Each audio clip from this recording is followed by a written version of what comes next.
So a certain Paul na tao ni Kong Saldi Opo, Your ang Honor. inabutan nyo ng pera. Opo. Sa pagkakaalala, alam mo magkanong pera yung inabot mo doon sa tao ni Kong Saldi na si Paul? Maraming maleta po ng pera yon, Your Honor. Tingin ko po, billion po yun. Bilyon. Opo. Saan nyo sinakay yung bilyon? So ilang maleta lahat-lahat yun? Estimate mo, pagkatanda mo. Mahigit po sa 20 maleta, Your Honor. At 50 million. Opo, Your Honor. So mga 1 billion po yun. Tama po ba? Opo, Your Honor. Saan po diniliver ito? Pero nyo po yung pera. Bakit po napupunta pala yung pera? Ba't po napupunta yung mga bayad sa proyekto sa inyong account, sa bangko? Kasi po yung mga project na sila Bryce po yung gumawa, sabi po, tina-transfer po doon sa account ko yung mga pera na yon. Tapos, dinideliver ko po sa kanila. Magkano po yung pinakamalaki na wini-withdraw ninyo sa bangko? 457 million po yun. 457. Hindi po ninyo kailangan na armor truck noon kung ganun kalaki na masyado. Kailangan na po ba ng armor truck? Hindi naman po kasi minsan po sinasakay ko lang po saan po. Saan po nilalagay po yun? Sa sako? Sa duffel bag? Sa Hindi po, bag? sa mga kahon po, sir. Kahon. Galing po sa bangko, binibigay sa inyo nakakahon na. Yes po, Your Honor. Okay, hindi pa po sila nagtatanong kung saan nyo po gagamitin, saan nyo dadalhin na napakalaking pera? Hindi naman po. Kasi po, Kilala na kayo. opo. Ano-anong bangko po ito? Can you just mention the pangalan po ng mga bangko? Land Bank Malolos Highway lang po. Land Bank sa gobyerno? Yes Okay. po, Your Honor. Ano pa po? Yun lang po? Yun lang. Dapat po doon, common sense will tell you, mukhang may problema. Ganito po kalaki. Siguro po may manifest, Mr. Chair, that we invite in the next hearing po, the manager of Land Bank. Thank you, Mr. Chair. Let me move now to Mr. Bryce Hernandez and JP Mendoza. Kayong dalawa. Okay. At any point ba nakita nyo, pumasyal sa inyong opisina? Kasi sabi ni Mr. Alcantara kanina na na-meet niya na si Saldico. Naririnig niyo na ba ang pangalan Saldico o nakapasyal na po ba siya sa inyong opisina sa Bulacan? Hindi pa po, Your Honor. Ikaw, Mr. Bryce, Hindi po sa opisina, Your Honor. na-meet mo na si Saldico, si Congressman Saldico. Saan mo na-meet? Nakita ko po.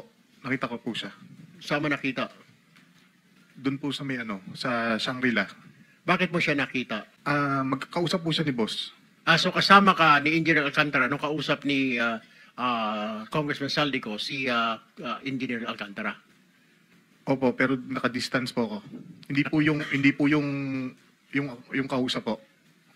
Hindi po kayo kausap. Opo. Usap lang po yun. Wala po kayong dineliver na pera or what? Nag-deliver din po kami ng pera pero hindi po directly kay sa kanya. Bali yun nga po. Sinong kanya po? Sinong kanya?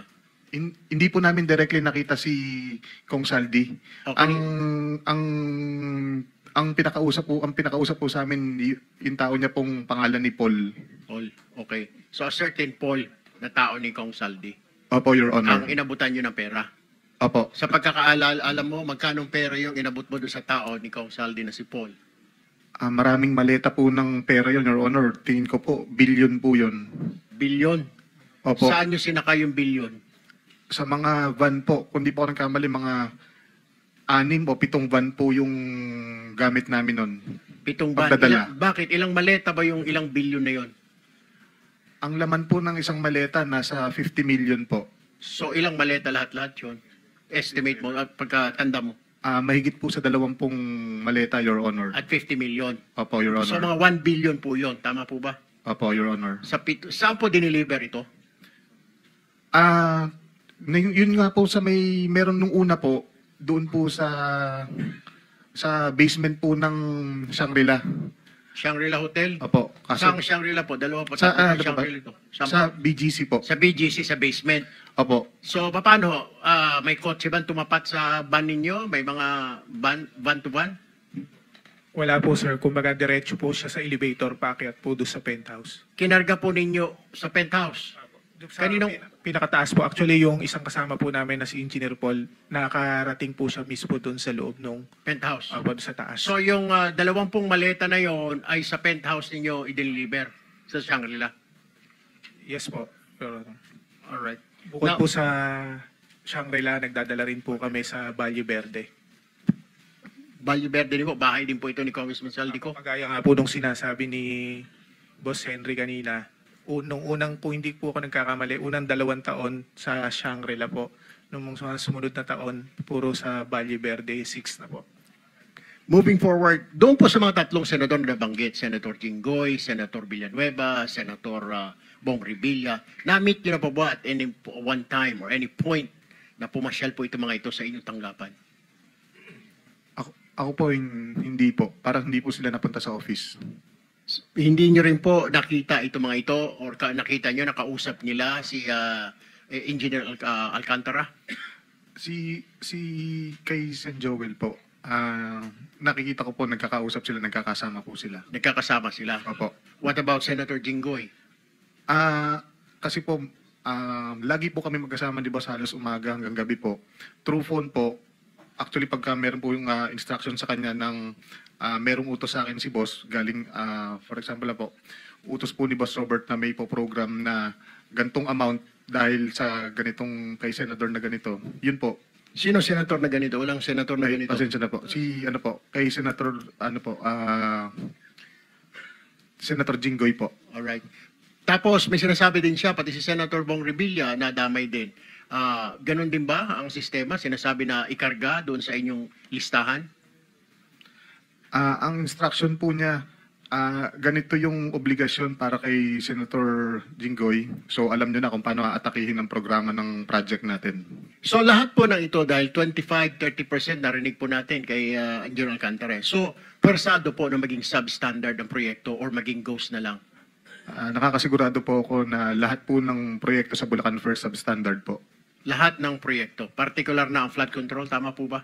Lahat po. Opo, Your Honor. Substandard. Tapos na po ba ito? Hindi pa?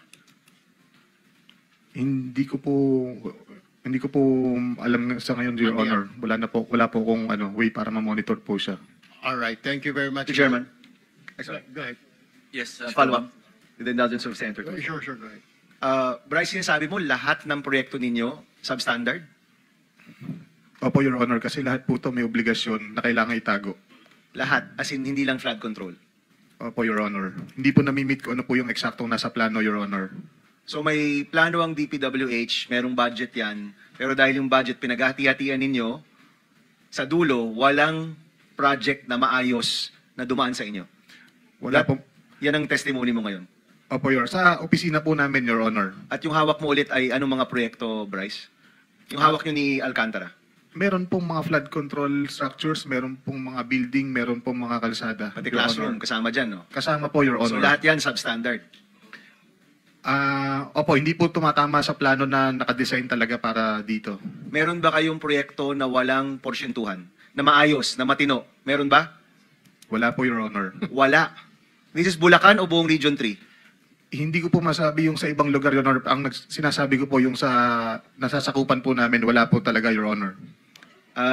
Is it okay, Senator Tulfo? We're suspending the rules on the 5 minutes because kakaunti lang naman tayo dito. So please proceed. Secretary With the Bunoan. provision, of course. Meron Go ba ahead, kayong komento dito, Secretary Bunoan? Ito, anong years ito, Bryce? Anong years itong pinag-uusapan natin? Anong mga proyekto? Mula po nung dumating si Boss Henry, Which is 2019 po. 2019 to 2025. Up to present po. 6 na taon, walang maayos na proyekto dyan. Wala pong tumama kung ano po yung nakaspecify sa plano. Hindi po na-meet lahat yun. At lahat yan may porsyentuhan. Lahat po, Your Honor.